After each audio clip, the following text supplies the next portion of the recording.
Hey everyone, welcome to our review of Mashin Sentai Kiramager episode 31. As always, I'm your host, the Frozen Stratos. Here with me today we have... Cinder Blaze.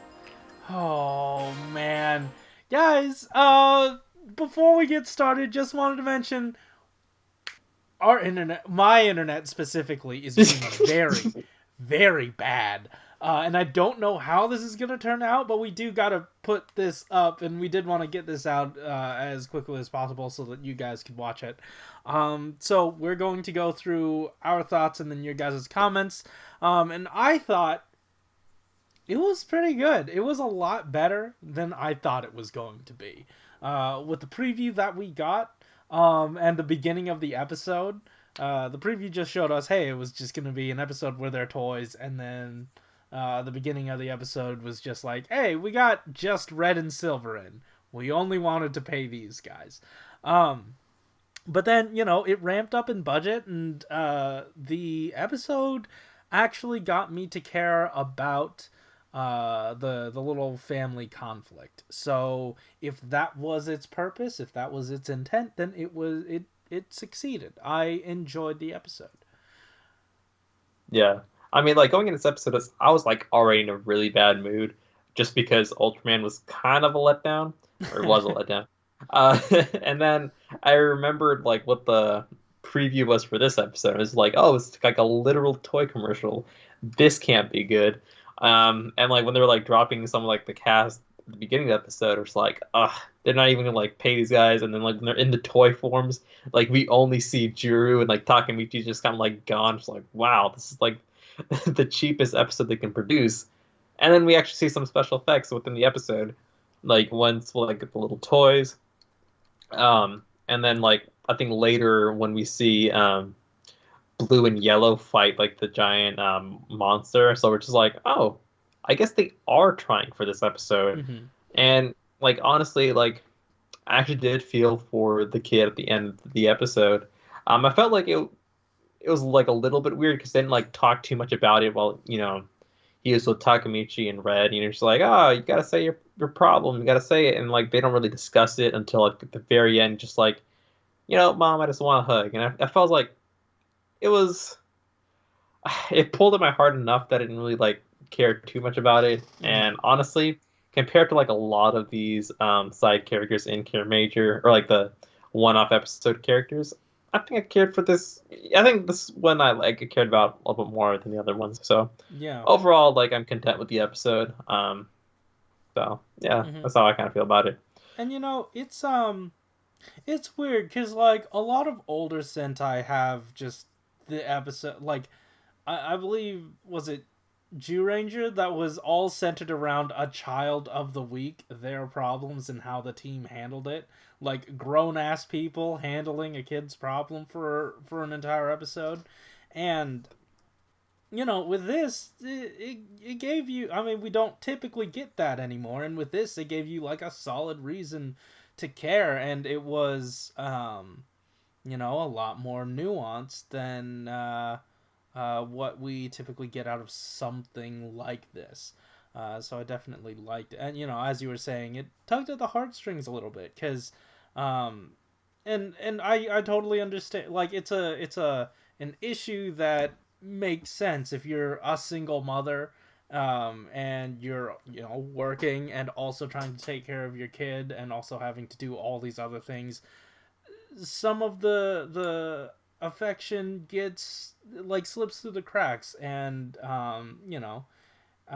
and him being the only kid, it's like he has to shoulder that and kind of suck it up to help his mom as well.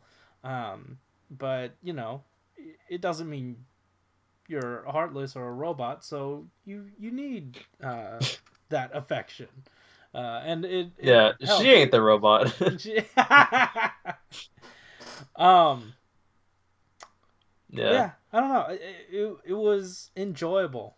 The more I think about it, the more I talk about it, the more I like it. Even though it wasn't like that big, that much of a thing. It was a very small issue, and really that's the only criticism I guess I can give, is that like the villain of the week had nothing to do with the problem of the week. We just sort of got flung into it, and it's easy to think of it as like very fillery sort of thing. But I thought it was, maybe if they tied it in a bit more, it would have been nicer. But as it stands, I it was mean, okay. like he did shrink Juru and the machines down to size so that a kid could like play and interact with them. So I guess he did help a little bit. Um, But it wasn't like, but he wasn't causing that kid distress. yeah. It's not a Ryu Soldier where like the bad guys go out of their way to harass the living crap out of someone. And also it's But like, it's strange that the villains had no presence in their day-to-day lives. You'd think that this kid would have seen these mecha before, stomping around the city, destroying the villains every single week.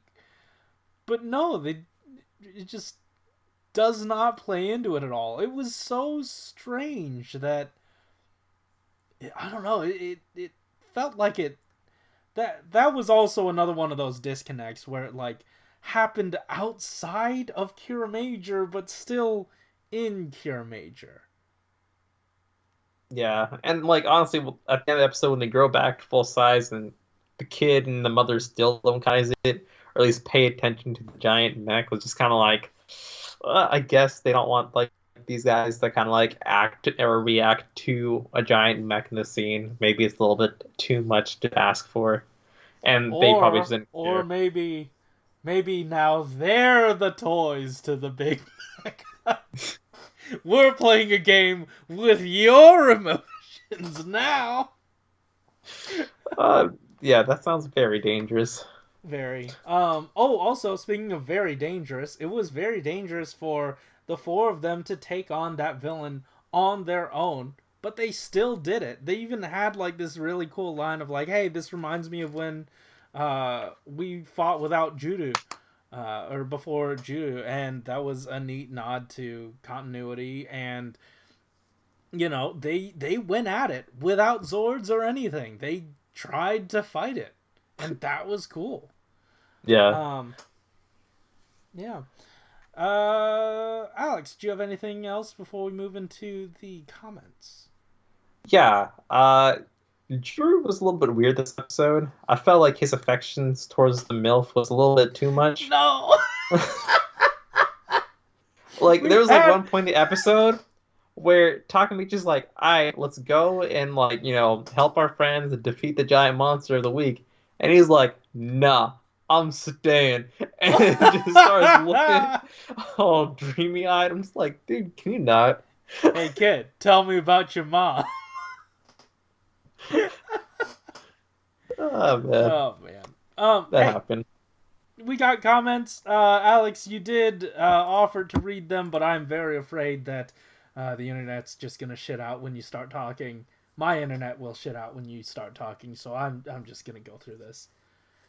Why are you confused? Like if it shits out, No, then I was just giving you a thumbs up, but you probably didn't see it. all I saw was like, No, that was a transition oh, towards my okay, gotcha. yeah, All right, but you our can't see shit.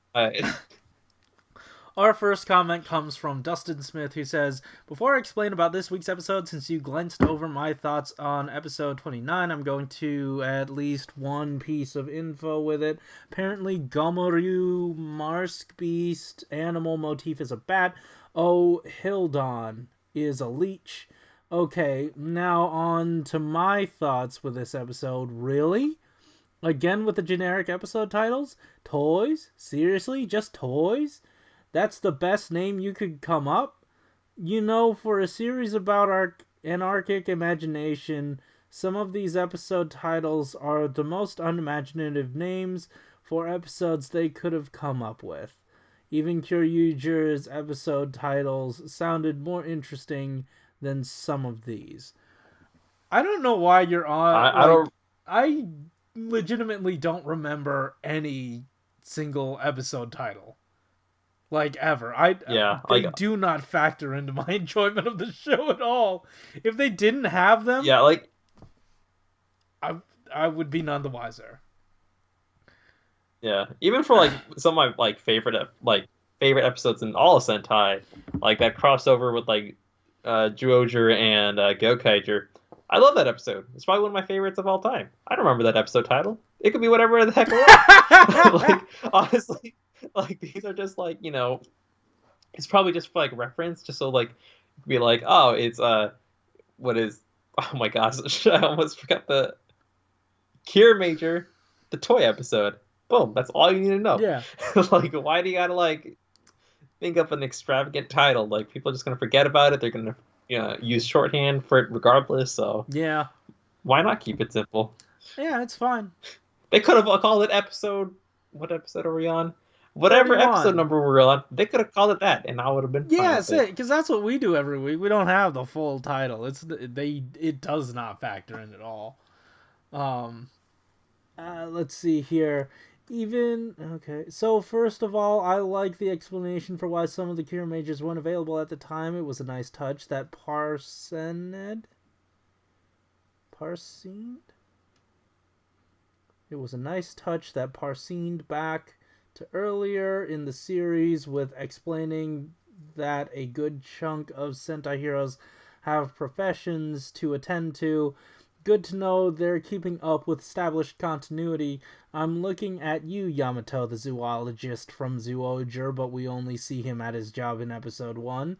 The Marsk Beast apparently called Pinchin out the games that has a motif of a hand and a tablet. The concept of having one side that can grow things with the tablet that zooms in and the other can shrink things with a tablet that zooms out was quite a clever and unique way to showcase the ability. Doesn't really explain the turning them into toys, but whatever. It's mostly quite creative. The scene with the kid was fine. The show paid this kid to play with the literal Kiramager mecha toys like if he was Ryan's toy reviews. That's kind of cool. Although the aspect with him having mommy issues because of feeling lonely around the house was a little forced, but the ending was sweet. What more can I say but pretty decent episode. Next week, Sao meets up with an old friend and a potential love interest, and Garza finally makes his return, and something about history's greatest strategy plan being cooked up by the villains. I'm gonna defend my boy Yamato for a second here. Literally, like almost all of the character focus episodes for the rest of the Rangers, they're off on an errand that Yamato sends them on because he's off doing work. And like yes, like he takes time off from work to go save the world occasionally. It's probably like once a week. I'm pretty sure his boss doesn't Yeah, mind. really. Also, he's tending to like. Well, Oh, like go ahead. this is every week, right? For the most part, every week. We could just be looking at his everyday life during the weekend. You never know. And then also, Yeah, these guys are kind of just new animals. He could be, jotting down notes or whatever. He is studying them, I assume. yeah, So, sounds yeah, good. I don't know. Yeah, okay. That was from Dustin Smith. The next comment comes from K. John, which I do believe you put your comment in late, but guess what? This episode's late, so you got your comment in. Good job, my friend. Kiramager keeps amaze me with how it always go for the unexpected route. I thought this episode would be about Juru, Takamichi, and the Mashins try to hide their identities, but also help the kid in secret. But no, they just went and reveal themselves and tell the mother, "Hey, Mom! Your son is unhappy, so listen to him." I like the unique approaches this show have been taking in each episode. That's why I'm willing to bet the next episode preview is a bait and Sayo isn't really in love with the guy she's meeting. I Well, mean, what yeah, if the she is? previews are typically, huh? What if she is? I Why don't can't she know. have happiness? I Why can't mean, everyone the else get episode like, a partner except for freaking Yellow? That'll be funny. I think that would be hilarious. That'd be great. Yeah. But the episodes are typically misleading. I mean, we got the quote tease that we were gonna get gold, but like if the preview shows there's ambiguity, it's probably not gonna be the thing you're thinking. Because if they were gonna come to something conclusive, then they would tell you what it is to entice you to watch the next episode. Because they don't hide anything with Sentai previews. Um, yeah. All right, Alex, do you have anything else before we move on? All No. right, cool. So guys, thank you so much for watching. I really hope this turned out. Alex's video might be a little choppy, but you could hear him. I could hear him. I hope you could hear him. If this goes up, you could probably hear him. Also, check out the links in the description down below to how you can help support the Black Lives Matter movement by donating money, signing petitions, and watching videos, because there's an entire playlist down there and in the end part of this video of videos that donate their ad revenue to the Black Lives Matter movement, so watch those if you feel like it. Thank you so much for watching. Keep it. Yeah. Catch you later. I think... What happened? I'll just shine the light in my fucking face. I have to do that every week, my dude. Yeah, but like, my light's pretty strong. Mine is strong as well. That's It's why